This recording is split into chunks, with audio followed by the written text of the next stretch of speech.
OTT OSTT कौन अनेक video आपण मैंने यूट्यूब देखुए किंतु ए वीडियो संपूर्ण निरा वीडियोटी देखिए मु आपन को अत्यंत माने साबलीर ढंग से 4 ରୁ 5 मिनट कि मैक्सिमम 6 मिनट भितर ए वीडियो सारी मोर चैनल को विद्या भारती स्टडी चैनल को स्वागत जनाऊँ मोर बंधु मानक समस्ते देखु ए भिडटी को अंततः जो मैंने +2 पढ़ुं बर्तमान से आज निजर माइंड रे भर्ती करंतु OTT कौन OSST कौन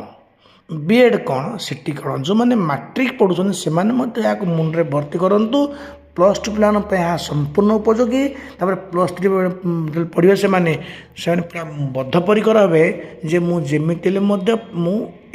लाइन रे आगे जी चाकरी पाइबी बर्तमान आम बीएड अर्थ बुझे समस्ते जे एक निर्दिष्ट धंदा जहाँकि चाकरी आमको दब बैचलर ऑफ एजुकेशन जे करुच्ची कंप्लीट करुच्ची 2 वर्षिया कोर्सटा ताहा वर्तमान चाकरी एक माध्यम अंततः गवर्नमेंट कॉलेज स्कूल न पाइले आपन जो हाथ माने आखि खुले तो सब छतु पुटला बर्तमान बाहर सब प्राइवेट स्कूल आपन चाकरी पाइले से अनुसार भी आपन ट्यूशन पाइबे अति सुंदर दरमाटे पाइला भलिया रोजगारटी हम तेणु आम आज आरंभ करवा OTT OSST कौन क्यों पिला माने क्वालिफाई करेंगे OTT OSST क्वालिफाई न कले कौन असुविधा हे क्यों चाकरी पाई आपन एलिजिबल नुहंती आमे ताहा विचार करवा देखु आज्ञा जो व्यक्ति माने पीजी पास करछंती पीजी करुवा समय ही प्रोफेसर माने यूनिवर्सिटी रे पिला मानू कहि दियंती जे देख एमए रो वैल्यू माने पीजी रो वैल्यू तुम सेतेबेले पाइबो जे तुम NET नेशनल एजुकेशनल टेस्ट जो एलिजिबिलिटी टेस्ट अच्छी ताको तुम जदि क्वालिफाई करिबो तेबे तुम पीजी करछ बोली धरि निया जीवो नचेत जदि आपन नेट क्वालिफाई न कले ताले से पीजी सर्टिफिकेट रे कौन से एक पैसा वैल्यू नहीं आज्ञा हाँ आपन पीजीटी बीएड करदे आपन पीजीटी बोली लिखिए मु पोस्ट ग्रेजुएशन टीचर लिखि पारिबे किंतु आज्ञा आजिकल सेमती वैल्यू नहीं पीजी कहीं बेकार समय नष्ट करेंगे कहीं पैसा खर्च करेंगे तेणु आमे समय देखा ये जो बर्तमान जो कार्यक्रम जे OTT OSST कौन देखो आज्ञा आपणकर +3 शेष होला +3 शेष होला परे आपण ओडिशा रे थिबा सरकारी बीएड कॉलेज मानकरे फॉर्म पकेले पढ़ाई एंट्रांस है एंट्रांस क्वालिफाई करें ना पुणी प्रिपेयर हेले आपण बड़ भाई बा बंधु मैंने कहले सार मैंने कहले अरे इग्नो बीडी बढ़िया बीएड तू सेठी बटन चेष्टा करे आगे इग्नो रे बीएड करने 60% दरकार किंतु जो एंट्रांस हम से एंट्रांस रे प्रायतः पिला माने पाई पारंती नाही बा पाई पारु नाहंती तेणु इग्नो बीडी मध्य आपको मिलना नाही तापर आपण कौन कले आखि बुलेले जे जा पाटुता शुणिले समस्त कहते मुझे बीएड करुच्ची आंध्रारे आंध्र यूनिवर्सिटी आचार्य नागार्जुन यूनिवर्सिटी झारखंड यूनिवर्सिटी अच्छी बीएड कॉलेज अच्छी आमर जम्मू काश्मीर में बीएड कॉलेज अच्छी सेठी आपण मान सेल्फ फाइनेंसिंग कोर्स भलिया माने देखो आपन रहे ओडिशा रे कि आंध्र ना गड़िला आपन न जाइकी आपन जो हाजिरा पकड़ा बेला से कर्तृपक्ष कॉलेज कर्तृपक्ष पकड़े आपन जाई परीक्षा देबे परीक्षा देला परे पास कले बीएड सर्टिफिकेट पाइले यह सौभाग्य कि दुर्भाग्य छात्र छात्री मानन आपण मैंने विचार करूँ कॉलेज आप दिने हेले गले ना किंतु टंका खर्च होला परीक्षा किंतु अपेयर करा बाध्य एमती भी आचार्य नागार्जुन यूनिवर्सिटी और आंध्र यूनिवर्सिटी बर्तमान देखा कौन अनेक पिला लिखिकी बैक लगुच से पुनर्बार परीक्षार रिपिटेशन कर एजेंट माध्यम से एजेंट फेरे दलाल जनक 5,000 10,000 अधिक मागुंट ठीक अच्छी तो बर्तमान आप बीएड सर्टिफिकेट पाइगले आमर आज जो टॉपिक होची जे OTT कौन OSST कौन बीएड विषय मुझे बीएड पर मुझे स्पेशल गोटे वीडियो बनई अनेक वीडियो बनई देखिए आप सिटी माने कौन बीएड माने कौन इंटीग्रेटेड बीएड कौन आमर जो कहे आम रिजनल बीएड कॉलेज सेटा कौन है आमर जो सेंट्रल यूनिवर्सिटी मानक जो यूजी मैंने अच्छी बीएड प्रोग्राम से कौन से वीडियो आप देखिए पछे ए OTT कह आज्ञा जमी कहली एमए पढ़ुवा बाबू मानू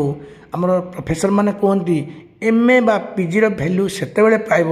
जो तुम नेट क्वालिफाई कर नेट परीक्षा देवे आप गोटे परीक्षा हे जब आप भल मार्क रखिले JRF जूनियर रिसर्च फेलोशिप कहुआ आज्ञा स्टाइपेंड बड़ अति सुंदर स्टाइपेंडटे मिल